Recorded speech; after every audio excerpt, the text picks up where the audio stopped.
Welcome back to Mortuary Mayhem, a podcast by funeral service professionals for funeral service professionals, where any day above ground is a good one. Our guest today is Shawna Rodenbaugh. She's a skilled embalmer and educator, having made significant contributions to the field of anatomical embalming. We're honored to have you join us today, Shawna. Before we get started, what should our listeners know about the Momtician, as I know you are affectionately known? Well, I've been a licensed funeral director and embalmer for the past 20 years, and I'm in education and own my own business. I have Rodabaugh Mortuary Education and Consulting, and do a lot of work with anatomical embalming and chemical development. Great. Now, since we have such a broad audience of listeners, what is the difference between anatomical embalming and the embalming that takes place at a funeral home? Well, the embalming that takes place at a funeral home is mostly for aesthetic purposes, not for really long-term preservation. Whereas anatomical embalming is not at all for aesthetic purposes and is really for extremely long-term embalming. And we're talking anywhere from 6 months to 5 years that some of these donors are kept for anatomical use. So there's a lot of chemical that is used with anatomical embalming, whereas with funeral home embalming, you're using a very minimal amount for short-term preservation. Great.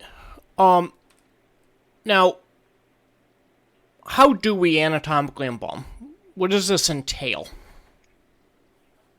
Well, what you're doing is you're trying to really saturate the system with chemical. With funeral home embalming, you are just getting a very minimal amount of preservation that allows you to get through the funeral service and to the burial or cremation, just depending on whatever the family selects. But with anatomical embalming, you are looking at about 2.5 gallons of fluid for every 50 pounds of body weight. So, a 100-pound body, you're using 5 gallons of fluid. 200-pound body, you're using 10 gallons of fluid.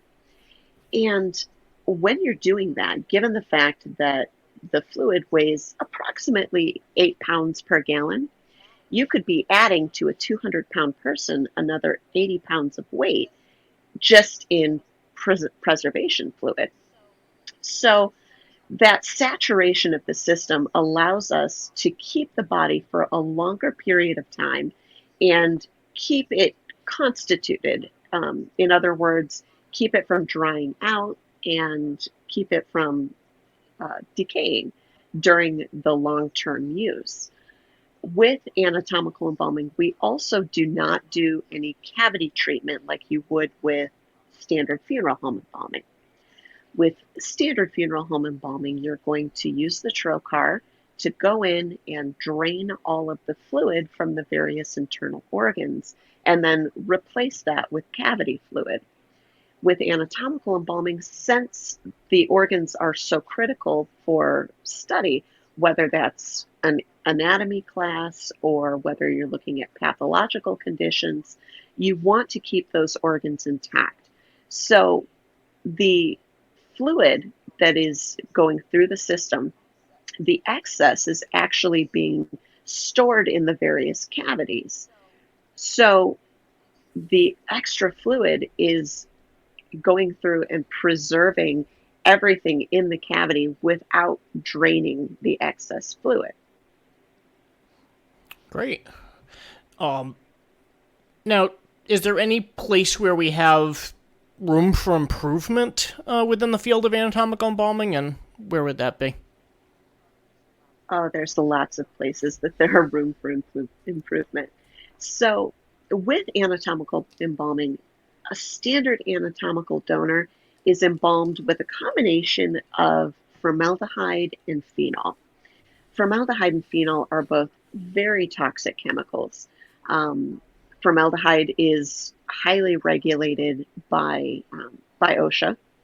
It has its own standard with exposure limits. Phenol is not as highly regulated. It doesn't have its own standard, but extremely, extremely dangerous. In fact, with a lot of the gloves that we use, we have to be very careful to make sure that the phenol isn't penetrating the glove while we're using it. So latex gloves, for example, can't be used with anatomical donors because the phenol will melt the latex and will absorb into your skin. You can end up with phenol poisoning.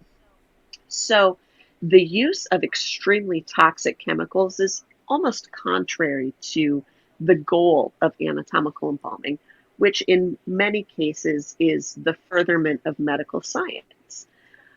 Some of the things that we've been working on are non-toxic anatomical solutions. I currently work with a company that is utilizing ethanol as the main component to their anatomical solution, which is non-toxic, and you don't have to worry about the fumes. There are also other aspects of anatomical embalming that are actually called soft cure embalming. And the soft curation, the idea behind it is to really recreate a natural environment for mostly surgeons, medics, things of the sort, to be able to practice surgical procedures. So there are various formulations that allow us to do soft curation, but it limits the amount of time that the donor can be used because preservation is sacrificed for pliability. So in those circumstances, we're still working on formulations that will allow us increased pliability, but still long-term use. Right now, maximum use for a soft curation donor is about a year. And those formulations can be anything from a mild formaldehyde base to an ethanol base, and there are some formulations that are actually ammonium nitrate based, which, if you know anything about chemistry, ammonium nitrate is also one of the main components for explosives. Right. Now, when I'm meeting with a family, is there anything that I should know regarding, you're saying that there's different types of cases and some, are preserved for longer than others and some are preserved for different purposes than others. When I'm meeting with a family, what should I know? This family came in, they want their family member to be, donated to medical science. Sure. One of the most important things is to know about the program that you're donating to. There are all kinds of different programs that do all kinds of different things. You can have a mortuary science program where the body is donated simply for the students to practice the art of embalming. There are medical programs where they can be used for anything from anatomical dissection to experimentation, surgical practice, things of the sort. So it's really important to know the goal of the program that you're going to be donating to. In addition to that, really take a look at the donation paperwork that outlines some of the things that the program reserves the right to do. So it may not necessarily be what they normally do, but they reserve the right to do XYZ. So there are some programs that may keep certain tissues, organs, blood samples, things of the sort. There are some programs that have what are called forever donors, which means that you won't get the cremated remains back. Those donors have been designated for forever to the program. But really get to know those programs and get to know the ins and outs of what they are working toward, because it's really important for either the individual who is donating themselves or the family that is donating a loved one to understand what can happen during that process. the last thing that you want is for a donation to happen, and then the family realizes that dissection is going to happen or things of the sort, and then to have them be uncomfortable with it. So a clear transparency of the program is the best bet. If a program does not have 100% transparency, I would tend to stay away from them, just because there's absolutely no reason not to communicate everything that is being done in that particular program. And like I said, it can be anything from medical experimentation to, you know, anatomical dissection and everything in between. A lot of programs also utilize image capture, video, and things of the sort for educational purposes. So it's important for the family to understand that images of their loved one could possibly be used for educational purposes, and making sure that they're okay with that. Because once again, the last thing that you want is for a family possibly to run into an image of their loved one or something of the sort, and not realize that that could have been a possibility. I could definitely see that being a problem, and if I remember back, Absolutely. back to the history books, I think that happened in some of the more antiquated times of our start of our profession, where famous people were, I think, found from like grave robbers and things like that. Always makes for a good story, right? Don't dig up a famous person's loved one, I guess. No. So now is when I'm meeting with the family and they do want to make that donation to medical science or to an embalming school, and now we both obviously are educators, so we definitely see the value in donating to the mortuary science programs. But when I'm meeting with this family and they want to donate right away, is there restrictions with that? Is there a time frame that this family has to, or the decedent, when they were alive, were to determine that they wanted to do this? How does that all work? So depending on the program and the ultimate goal of that program, there could be various restrictions in place. For mortuary science programs, the restrictions are less severe than for medical study. With mortuary science programs, we really want the students to be able to see a variety of different conditions. So weight is not necessarily a restriction. We will restrict on certain pathological conditions, but mostly if they're contagious, not necessarily if there's other issues. And with mortuary science programs, the amount of time between death and embalming is not as critical, just due to the fact that, once again, mortuary science students need to see a variety of different conditions because that's what they're going to run into in the field.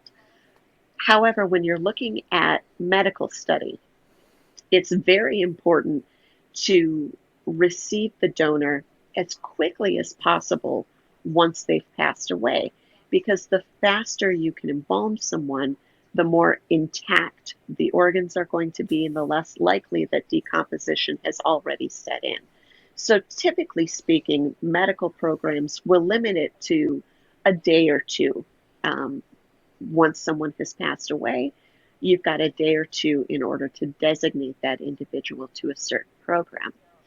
There are also strict restrictions on weight, pathology, and sometimes if the individual has had limbs or appendages amputated, that could be a disqualifying factor. So many different pathologies are going to be disqualifying factors. Anything that's contagious or anything that might, especially if it's for an anatomy class, anything that could compromise standard anatomy could be a disqualifying factor. But one of the most controversial limiting factors is weight. A lot of programs will limit the weight of the donor to be between 180 to 200 pounds, or they'll limit it by body mass index. There are a lot of issues, especially when you look at overall inclusion and societal norms. Especially in the United States, weight has gone up in recent years, and it is far more frequent to see someone that is above 200 pounds attempting to donate into some of these programs. One of the issues that we run into, especially in medical science, is that a lot of these donation programs run at a financial deficit, which means they might be using equipment that is fairly antiquated and not necessarily designed for a larger body mass. In addition, some of these laboratories are very low staffed. So you won't necessarily have a lot of people helping to move these donors from table to table, preparing them for use. So it's difficult for someone, like I said before, if you have a 200-pound donor, once they're embalmed, they're closer to 300 pounds given the anatomical solution. And moving a 300-pound individual with one staff member can be very difficult and can lead to liability, injury, things of the sort, especially if they don't have electric lifts. A lot of these programs are still functioning with movable hydraulic lifts, which you and I both know if you don't get those exactly perfect, those lifts will tip right over if given the opportunity. So weight can be an extreme limiting factor for a lot of families that are considering donation. Great. Now, of course, families, like memorialization, some are, accepting that they're going to donate and that, the body may not necessarily be there. But are there options? Again, we have a broad audience here. Is there options, and how quickly does a body have to get to the medical school? Is there a time limit? Usually within a day or two to get to the medical school. If refrigeration is sufficient, sometimes it can be expanded a little bit longer than that, but most of the time, within a day or two is what they consider to be an acceptable limit for embalming to take place in order for that individual to be a very viable donor for medical study. There are some circumstances where medical facilities will use what we refer to as a fresh frozen donor.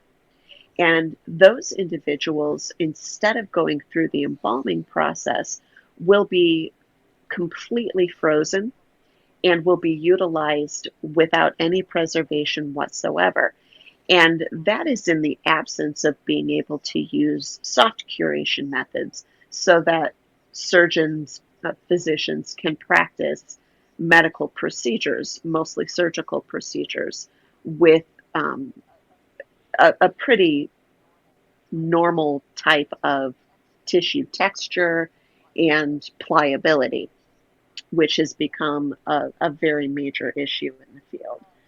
But aside from that, if you're disqualified from a medical program, mortuary programs are a very good option for donation.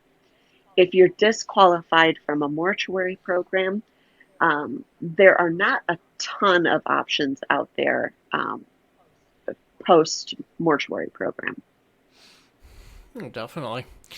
Now, are there any words of wisdom for students or seasoned embalmers that may want to seek employment at a medical school or a research facility? Absolutely. Understand that the embalming process that you are taught in mortuary school that prepares the body for a funeral is completely different than the process that you're using to prepare a body for use in scientific fields. So all of the aesthetic that you're looking for in funeral home embalming goes right out the window. Um, Everything that you're doing for medical purposes will give you a donor that is not aesthetically pleasing at all. You will have varied coloration. Um, Generally speaking, the coloration is going to be a lot darker, and you get that embalmer's gray that we are taught to really try to avoid. But one of the major factors with anatomical embalming is that use of phenol, back to that extremely dangerous chemical that we were talking about earlier. Phenol is a chemical cauterant, and to cauterize literally means to cook. So if you think about a hamburger, for example, if you're cooking a hamburger, you'll start to see some globular looking substances coming out of the side while you're cooking it. We've all seen it, totally normal for cooking a hamburger. And most people just assume that it's fat. It isn't, it's blood. Once the blood starts to cook, you get this gray globular matter that's coming out and kind of adhering to the side of the pan. The same thing happens when the blood is chemically cooked. So the first time that you're introducing phenol into the system, once it comes in contact with the blood, it immediately starts to cauterize that blood. That blood starts to solidify, become globular, and the biggest issue you're going to run into is that it will solidify in the arterial system. So you won't be able to get your fluid all the way to the extremities in any kind of manner. So before you start anatomical embalming, pre-injection is absolutely 100% necessary, because you want to clear as much of the blood out of the system and out of the capillaries as possible, getting it out of the way before that phenol goes into the system. And phenol can be pretty important for standard embalming, anatomical embalming, because it works really well as a secondary preservation, but also for antifungal purposes. Um, Fungal contamination, mold contamination can be a big issue in some anatomical labs, because the spores will get into the HVAC system and start to recirculate through the room. And a lot of those spores can thrive in environments that you wouldn't think they'd be able to. A perfectly preserved body is still going to be susceptible to fungal infection. So we have to make sure that we've got something that's going to fight those fungal spores taking hold. And phenol does work incredibly well for that. Great. Now, I know I'm sure people are wondering, if I donate my body, will my family be able to get my body back at the end? Are they able to get, my cremated, remains back? How does that all play out? Yeah, absolutely. Depending on the program, I mentioned earlier that some donors are what we refer to as forever donors. So those individuals will not be returned from the program. Those individuals, typically speaking, the soft tissues are disposed of as medical waste, depending on whether or not they want to preserve some of those tissues, like certain organs, long term. And a good portion of the time, they may be reduced to bone for anthropological study within the same medical program. But that is not typical. In most programs, once the usefulness of that particular donor has expired, which could be anywhere from 6 months to 5 years, the individual is cremated. And we are very careful to make sure that, especially if the individual is utilized for dissection, that all of the soft tissues that they have are kept with that individual. Nothing is disposed of.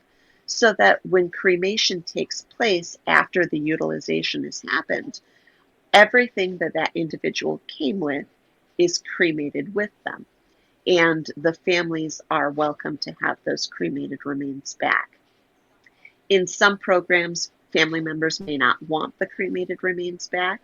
And in those circumstances, most of those programs will have burial plots where the donors will be buried in lieu of being returned to the family. Great. So either way, they are respectfully, taken care of. Even if the family doesn't get them, they're still gonna be able to get. Well, that's Absolutely. good. And that's one of the really important things to keep in mind, is that regardless of how the donor is used, they are treated with the utmost respect the entire time they are being utilized. So we make sure prior to any students coming into the laboratory, whether it's for medical use, whether it's for use in a mortuary school, those students are given a very long lecture about what it means to be a donor and the incredible gift that they're being given for either a family member or that individual themselves, bequeathing that body for them to be able to use. It is an astronomical gift. So they are given a long lecture about appropriate treatment, how the processes work, and sometimes, depending on the program, they may be given some background on that particular individual so that they never forget you are working with a human being. This is not something where you disassociate and you're just working with another body. This is a human being that somebody loves, that was somebody's child, somebody's parent, somebody's family member, somebody's friend. And regardless of where they came from or what their past history was, they've given you an amazing gift and should be given the utmost respect because of that. Good. Now, thank you very much. I think we have 2 shameless plugs in order. So, if a anatomical embalmer or a medical school would want to obtain your safer products, where could they do that? Well, one of the companies that I work with is called Green Solutions Group, and they're the ones that have the non-toxic embalming fluid. We're doing a lot with standard anatomical balming that gives you the firmness that formaldehyde will give you. And we're also working on formulations for soft curation, which gives the pliability for surgical use. And you can actually go ahead and Google them at gogreensolutions.com, and they would be more than happy to send you information. Or sometimes they'll send out samples for you to be able to try in your own laboratory. Great. And you now have a book that you're writing at the moment too, right, about anatomical embalming? I do. I'm working with a company called Tuesday Evening Publications, and they specialize in mortuary publications.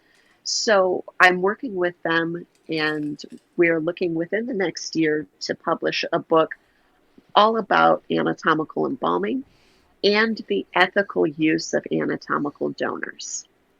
Great. And of course, when that is published, we will be sure to have a link on the mortuarymayhem.com website to make sure that everyone can find that easily. Yeah. Oh, thank you. Now, I know you do some consulting as well. If someone was to look and seek your guidance, how could they reach you? I have a website as well. It's rodabaughllc.com. And the spelling is a little weird, which is Rodabaugh. So anything that anybody needs, they can go onto the website. All of the contact information is there, and I'll be more than happy to help in any way that I can. Great. Well, thank you, Shawna, for joining us today. Been a wealth of knowledge.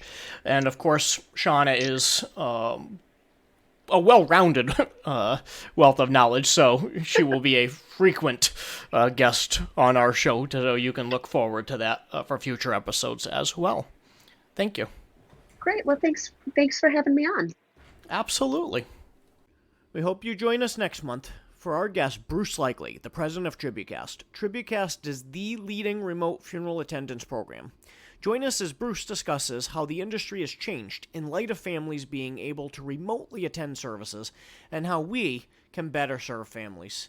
TributeCast is breaking down barriers, allowing family members that are otherwise too far or too ill to be there, as well as providing a dynamic option for high-profile services and giving your standard service the same attention.